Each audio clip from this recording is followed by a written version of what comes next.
Hello everyone, आपका फिर से स्वागत है अपने चैनल अकाउंट्स वाला पे।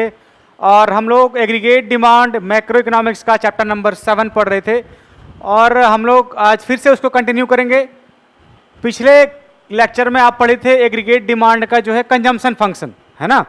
तो आज हम उससे आगे आपको सेविंग फंक्शन बताएंगे, है ना, कि सेविंग फंक्शन क्या होता है और उसका कैसा रिलेशन है इनकम के साथ में। वो सारा आज हम जितना सारा उसमें कवर हुआ कॉन्सेप्ट, वो सारे कॉन्सेप्ट को हम देखेंगे आज। तो चलिए आज हम पढ़ते हैं सेविंग फंक्शन। देखिए, तो आपको पता है कि हमारे इकोनॉमी में जो इनकम जनरेट हो रहा है, लोगों के द्वारा जो इनकम किया जा रहा है जनरेट, उस इनकम में से कुछ ना कुछ खर्च होता है जिसका आप पढ़े कंजम्पशन फंक्शन में, है ना, कि इनकम का वो प्रोपोर्शन जो कि खर्च किया जाए उसको हम लोग बोलते हैं कंजम्पशन है वो, है ना। आगे देखिए, तो यहां हम आपको लिखे ये सेम शेड्यूल आप पढ़े थे पिछले लेक्चर में। ये हम इनकम माने हैं 0, इनकम बढ़ा 50, ये बढ़ा 100, 150, 200, 250, ठीक है। और हम कंजम्पशन को भी जैसे जैसे इंक्रीज होता है इनकम, वो साथ में कंजम्पशन भी इंक्रीज होता है, क्योंकि लोगों का जब इनकम बढ़े तो इनकम को बढ़ने के साथ साथ लोग कंजम्पशन भी, खर्च भी करना जो है वो बढ़ाते हैं, इंक्रीज करते हैं। देखिए, तो ये आप पढ़ चुके हैं कंजम्पशन फंक्शन की इनकम के इंक्रीज होने के साथ साथ जो है कंज्यूमर कंजम्पशन भी इंक्रीज करता है ना। तो कंजम्पशन इंक्रीज कर रहा है हर बार, ये कांस्टेंट रेट से, आप पहले ही पढ़ चुके हैं इसको। अब देखिए, ये है आपका इनकम, ये है कंजम्पशन, और इसमें से आपको सेविंग निकालना है। तो आपको पता है अगर आप 100 रुपए कमाते हैं, उसमें से अगर आप 50 रुपए खर्च कर देते हैं, तो इनकम में से खर्च को अगर घटा दें तो आपका सेविंग निकल जाएगा। इसका मतलब 50 रुपए आप बचा रहे हैं। 100 रुपए में से अगर 50 रुपए आप खर्च कर रहे हैं, इसका मतलब 100 रुपए आप 50 रुपए सेव कर रहे हैं, क्योंकि 100 रुपए का इनकम में से 50 रुपए खर्च घटा दीजिए तो 50 रुपए का है जो आपका सेविंग होगा। देखिए, तो सेविंग इक्वल टू हम यहां लिखे हुए हैं, saving equal to y minus C, मतलब इनकम में से कंजम्पशन को, ये इनकम है इसमें से कंजम्पशन को आप घटा दीजिए, माइनस कर दीजिए, तो आपका सेविंग पता चल जाएगा, है ना। ये सेविंग को हम लोग एस से रिप्रेजेंट करते हैं। तो देखिए, तो एस इक्वल टू लिखे हम y माइनस सी, तो y है आपका 0, y का मतलब इनकम 0, कंजम्पशन 20, तो 0 में से 20 को घटा दीजिए तो ये हो गया -20। इनकम आपका 50, कंजम्पशन 60, मतलब इनकम में से कंजम्पशन को घटा दीजिए तो ये -10 हो गया। 50 माइनस 60 ये -10, 100 माइनस 100 0, है ना। आगे 150 माइनस 140 ये हो गया 10, 20 माइनस 180 ये हो गया 20, 200 माइनस 180 हो गया 20, 250 माइनस 220 हो गया ये 30, है ना। कि हर बार जैसे जैसे कंजम्पशन लोग का इंक्रीज करता जा रहा है, देखिए तो ये सेविंग में इंक्रीज कर रहा है, मतलब -20 से आए -10, उसके बाद आ गए 0, उसके बाद आ गए 10, उसके बाद आ गए 20, उसके बाद 30, कि हर बार जैसे जैसे कंज्यूमर का इनकम इंक्रीज होते जा रहा है और कंज्यूमर साथ में अपना सेविंग भी बढ़ा रहा है। मतलब पहले जो इंक्रीमेंट था सेविंग में, पहले जो इंक्रीमेंट था ये देखिए, पहले था उसका -20 का सेविंग, इसमें से ये 10 रुपए पे माइनस में आ गया, इसका मतलब 10 रुपए ये पहले से ज्यादा कमाया, तब ना इसका कर्जा जो था वो घट के 10 रुपए का आ गया, है ना। ये देखिए 0, ये -10 से घट के 0 हो गया, इसका मतलब 10 का इंक्रीमेंट हुआ, इसमें भी 0 से बढ़कर 10 हो गया, इसका मतलब 10 का यहां भी इंक्रीमेंट हुआ, यहां भी 10 का इंक्रीमेंट हुआ, और हर बार यहां भी 10 का इंक्रीमेंट हुआ। देखिए, तो सेविंग में भी जो है इंक्रीमेंट है वो कांस्टेंट रेट से है, क्योंकि कंजम्पशन में इंक्रीज कांस्टेंट रेट से है, कि हम इसमें 40-40 का इंक्रीज कर रहे हैं, तो सेविंग जो है वो 10-10 का इंक्रीज हो रहा है ना। तो याद रखिएगा कि सेविंग में भी इंक्रीज जो होता है वो कांस्टेंट रेट से होता है ना, कि जैसे जैसे कंज्यूमर का इनकम इंक्रीज करता है वो अपने सेविंग को भी बढ़ाना चाहता है या बढ़ाता है धीरे धीरे करके, है ना। There is increase in saving due to increase in income, कि इनकम के इंक्रीज होने से कंज्यूमर अपना सेविंग भी बढ़ाते जा रहा है हर बार।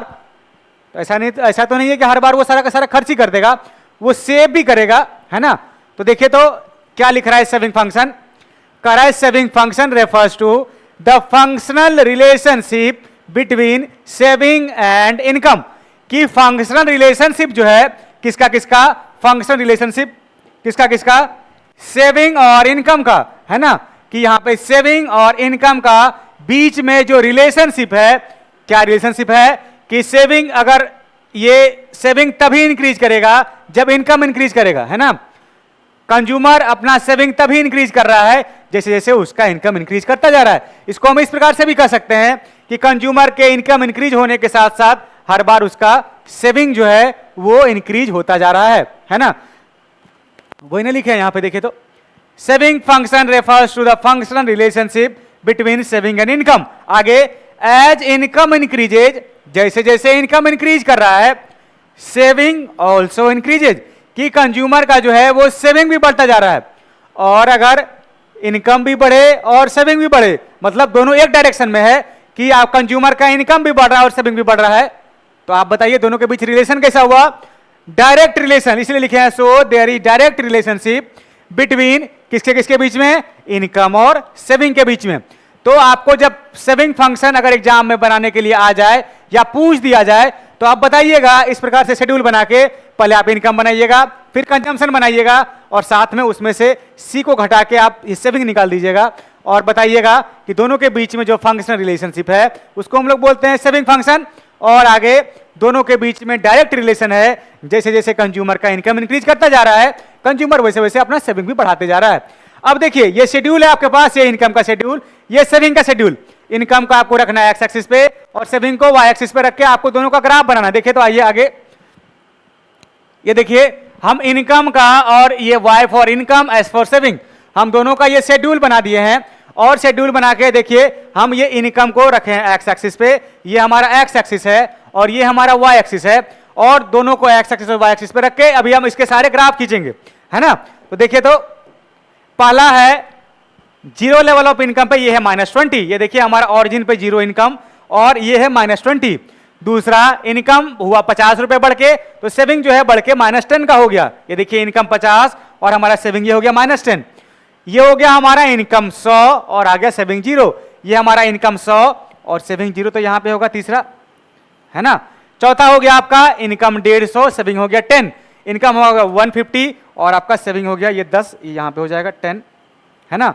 चौथा हो गया इनकम 200 और सेविंग हो गया 20, इनकम 200 और सेविंग हो गया आपका कितना 20, है ना। तीसरा इनकम हो गया 250 और सेविंग हो गया 30, इनकम 250 और आपका सेविंग हो गया ये इधर 30। ये देखिए तो इसको आप जब मिलाइएगा इस प्रकार से, ये देखिए इस प्रकार से बनेगा, ये एक्स एक्सिस के नीचे से ये इस प्रकार से,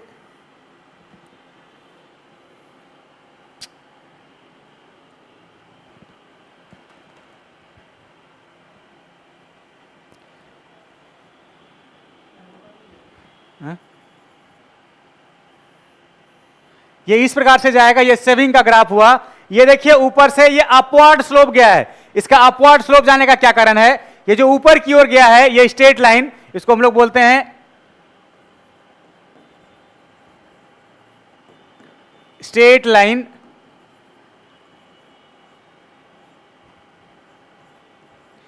अपवर्ड स्लोप, है ना।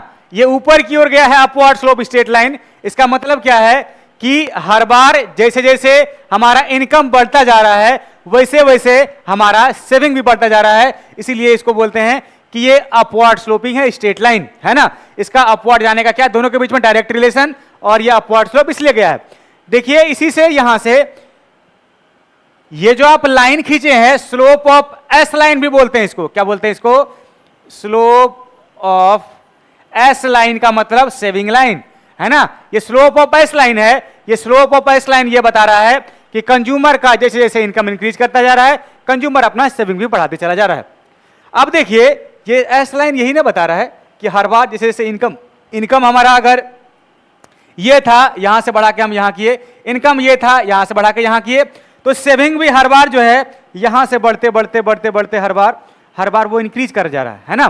तो इसको हम ऐसे लिख सकते हैं क्या कि ये जो स्लोप ऑफ एस लाइन, ये स्लोप ऑफ एस लाइन ये बता रहा है स्लोप ऑफ एस लाइन क्या बता रहा है?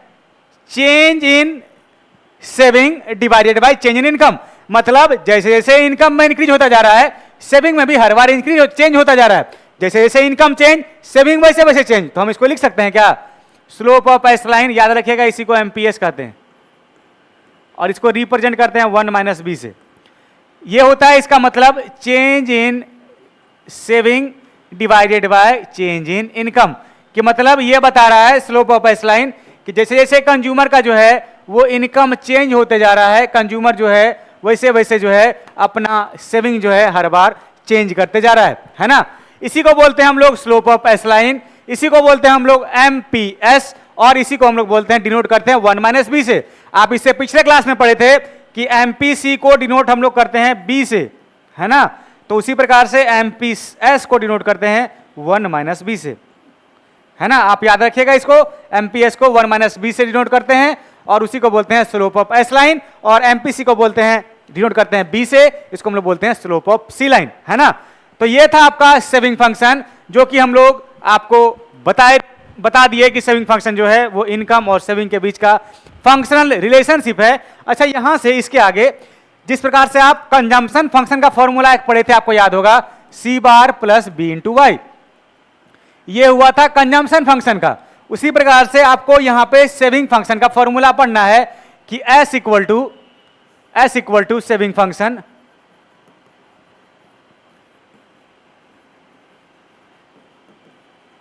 फंक्शन इसको एस से डिनोट करते हैं, इक्वल टू, इसको बोलते हैं minus C bar plus 1 minus B into Y, है ना। माइनस, ये सी बार का मतलब है ऑटोनॉमस कंजम्पशन, इसका मतलब है ऑटोनॉमस कंजम्पशन,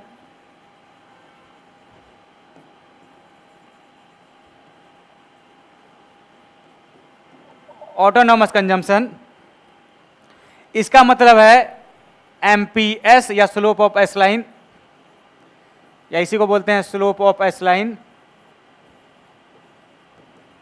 और y का मतलब होता है इनकम, है ना।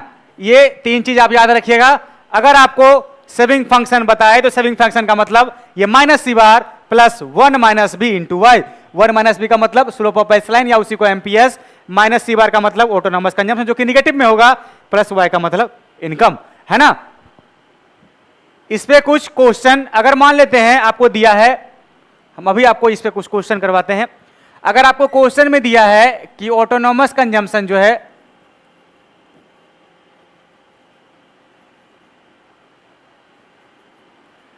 ऑटोनॉमस कंजम्पशन जो आप अभी लिखे हुए हैं क्वेश्चन में, कितना है ये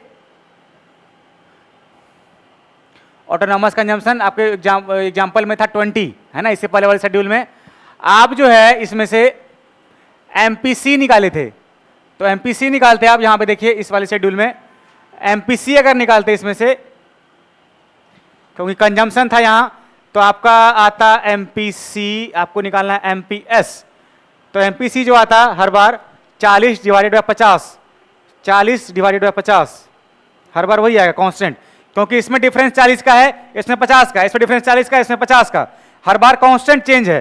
तो एमपीसी आएगा अगर आपका यहां पे 0.4, इसका मतलब एमपीएस जो होगा वो 0.6 होगा, क्योंकि आप आगे एक फॉर्मूला पढ़िएगा जहां पे होता है MPC plus MPS equal to 1, है ना।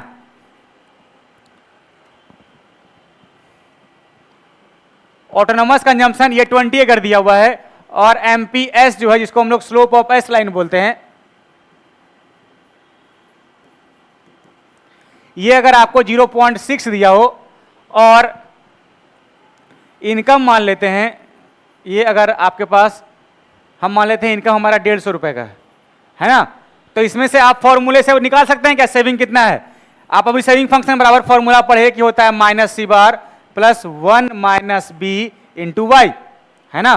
तो अगर हम यहाँ पे आपको रखें कि 1 माइनस सी बार की जगह, क्योंकि ऑटोनॉमस कंजम्पशन है 20 तो निगेटिव हो जाएगा, 1 माइनस बी का मतलब ये स्लोप ऑफ एस लाइन आपका दिया हुआ है, पूरे का वैल्यू ये दिया हुआ 0.6, और इनकम का वैल्यू दिया है 150, है ना।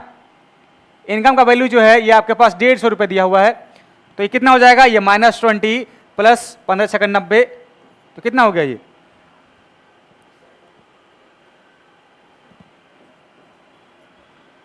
है ना। अगर आप एमपीएस को, स्लोप ऑफ एस लाइन को अगर आप 0.6 रखें इसके जगह ये, क्योंकि आपका वहां पे एमपीसी जो है वो अगर 40% आया था, मतलब 0.4, और यहां पे इनकम को आप 150 रखें, तो यहां पे 150 का इनकम यहां रख दिया आप, और आप जो है माइनस ये जो आपका है slope of S line 1 minus B का वैल्यू, यहां पे इसके जगह हम 0.6 रख देते हैं, और इसके जगह हम निकालते हैं इसको, तो आपका सेविंग जो है ये 70 आएगा। हम उसको अगर हम यहाँ एमपीसी एमपीएस नहीं देके, आपको पता है अभी आपको हम फॉर्मूला बताए कि MPC plus MPS equal to अगर 1 होता है, ये 1 होता है, तो अगर इसमें से आपको एक वैल्यू दे दिया एमपीएस, तो ये निकल जाएगा एमपीसी, क्योंकि MPC plus MPS equal to 1, तो अगर एक का वैल्यू एमपीएस 0.6 दिया है, इसका मतलब एक का वैल्यू 0.4 होगा, क्योंकि दोनों मिलके एक होता है ना। तो यहां पे अगर हम इसके जगह अगर 1.4 0.4 रख देते, वैल्यू ये सेम आएगा।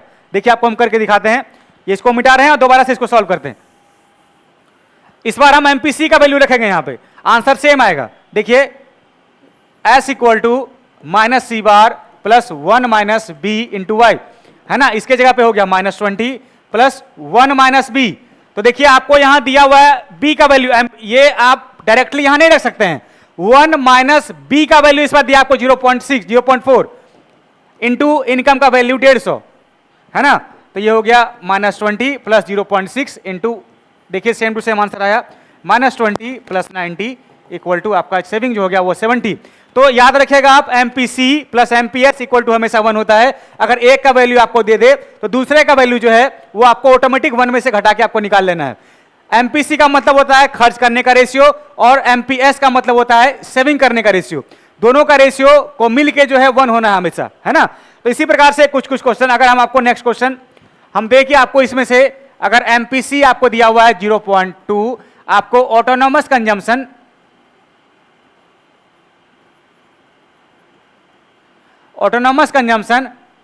ये अगर दिया हुआ है, ऑटोनॉमस कंजम्पशन ये अगर 60 दिया हुआ है, और इनकम जो है ये आपको अगर हम मान लेते हैं 500 रुपए का दिया हुआ है ना। तो इससे आपको निकालना है कंजम्पशन या सेविंग। ये सेविंग निकालिए, तो इसमें से सेविंग इक्वल टू होता है minus C bar plus 1 minus B into Y. तो माइनस सी बार के जगह पे ऑटोनॉमस कंजम्पशन हो गया ये -60 प्लस 1 माइनस बी का वैल्यू एमपीसी दिया हुआ 0.2 इंटू इनकम का वैल्यू 500, है ना। तो ये हो गया -60 प्लस 1 माइनस 0.2 हो गया 0.8 इंटू 500। तो ये हो गया -60 प्लस 500 इंटू 8 400। तो सेविंग का वैल्यू जो आ गया ये हो गया 360, ये हो गया आंसर। तो ये जो है आपको क्वेश्चन में इस प्रकार से दे दिया रहेगा, आप इस प्रकार से इस क्वेश्चन को इस प्रकार से सॉल्व कर सकते हैं। आपको दोनों फॉर्मूला याद रखना है, एक कंजम्पशन फंक्शन का है, कहां पे, सॉरी ये 340 होगा, उतना माने, है ना। ये होगा C equal to C bar plus B into Y, ये S इक्वल टू होता है minus C bar plus 1 minus B into Y. ये दोनों फॉर्मूला जो है आपको याद रखना है, इस दोनों फॉर्मूले के थ्रू ही आपका सेविंग और कंजम्पशन फंक्शन बनेगा, है ना। तो सेविंग फंक्शन में इतना ही। इसका कुछ क्वेश्चन आप लोग अपने बुक में देखिएगा, बहुत सारा क्वेश्चन दिया हुआ रहेगा, उसको सॉल्व कीजिएगा जाके, ठीक है। आज के लिए इतना ही, थैंक यू, मिलते हैं अगले लेक्चर में हम।